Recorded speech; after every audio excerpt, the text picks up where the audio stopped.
I'm just speaking about a general trend that happens in some of these white churches, and it may or may not apply there, is that often Black people, something that I've noticed in these multi-ethnic church spaces, is that the Black people are always like safe Black people, almost always. Like the type, like they're not too loud, they're not too outspoken, they're not too whatever. They can be cool enough.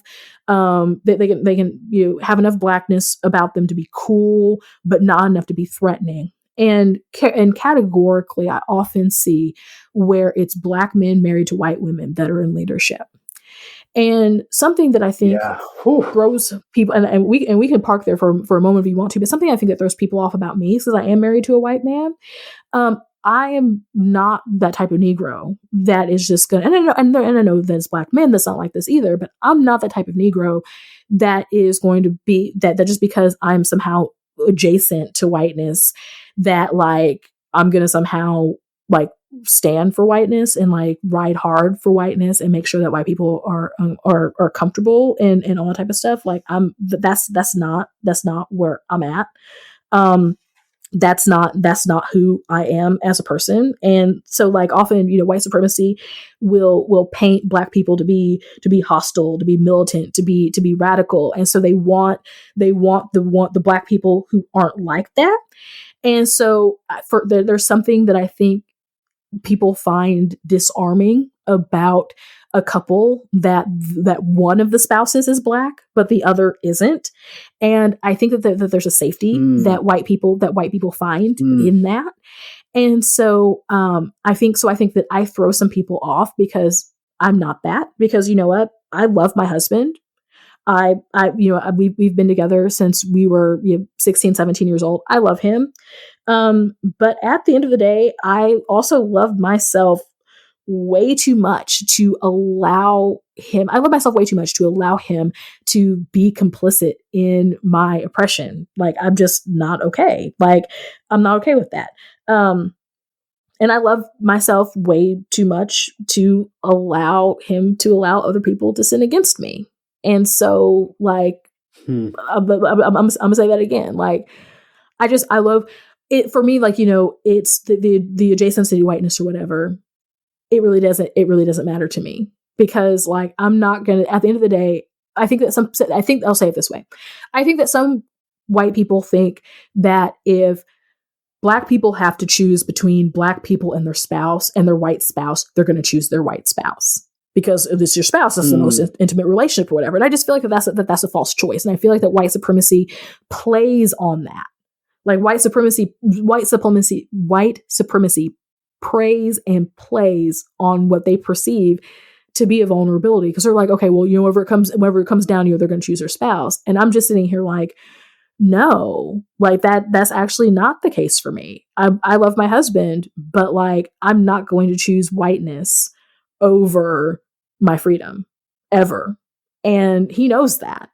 And so I love myself, and I love myself way too much to allow him to be complicit in my oppression. And I love him way too much to allow others to sin against me. Like, I'm just not like what kind of spouse would let other people sin against your spouse because of why? Like, that's what racism is like, you're sinning against somebody. So why would my spouse ever let somebody sin against me? No, I would hope that he wouldn't do that. And so, and I love myself way too much to be out here like, okay, I'm just going to sit here and we're just going to let it ride because, I love my spouse and like, what? No, like whiteness isn't, like, white supremacy isn't okay. And so white supremacy is just, it's not okay if it's a Black person, if it's a white person doing it.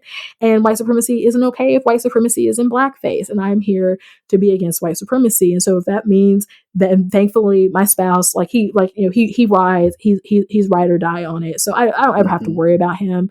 But yeah, I think that's a dynamic that happens. And I've seen this dynamic in multiple churches. Like I in fact, remember I was looking for internship sites, to do my internship in other cities. I was thinking I was going to have to do my internship in another city.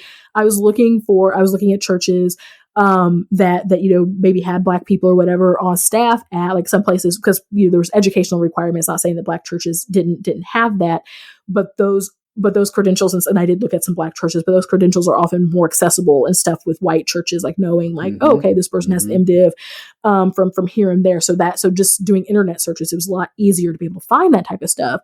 And so I'm looking at multi-ethnic churches and stuff on the internet, and I'm seeing Black people on staff, and I'm seeing like the staff pictures and seeing the spouse, and it's almost always a white spouse. And I'm just out here, and it's almost always a Black man with a white woman.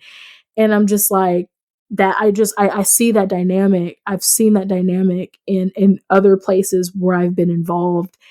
And I'm just like, I don't know what really like gives with that, but it's just like, okay, we're gonna platform a Black person, but they have to somehow be attached to whiteness.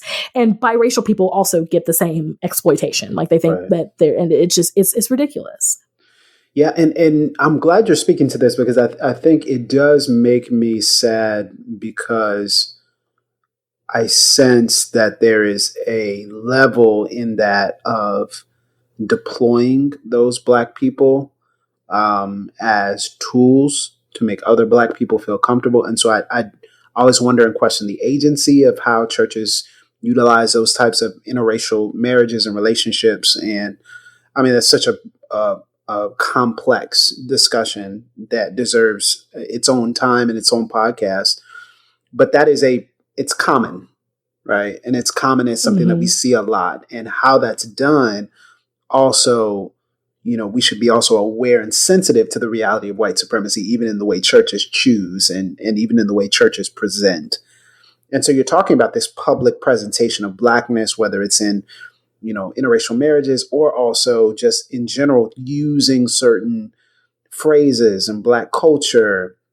And I've seen that in advertisements and campaigns and Black phrasing and African-American vernacular. And it's like, okay, this is interesting. Like, so you're using us, but not really using us, right? So you're using what we can bring just as flavor, but you're not, you put this on pictures and flyers and advertisements. There's nobody Black on your staff. So it's just like, oh, okay, cool.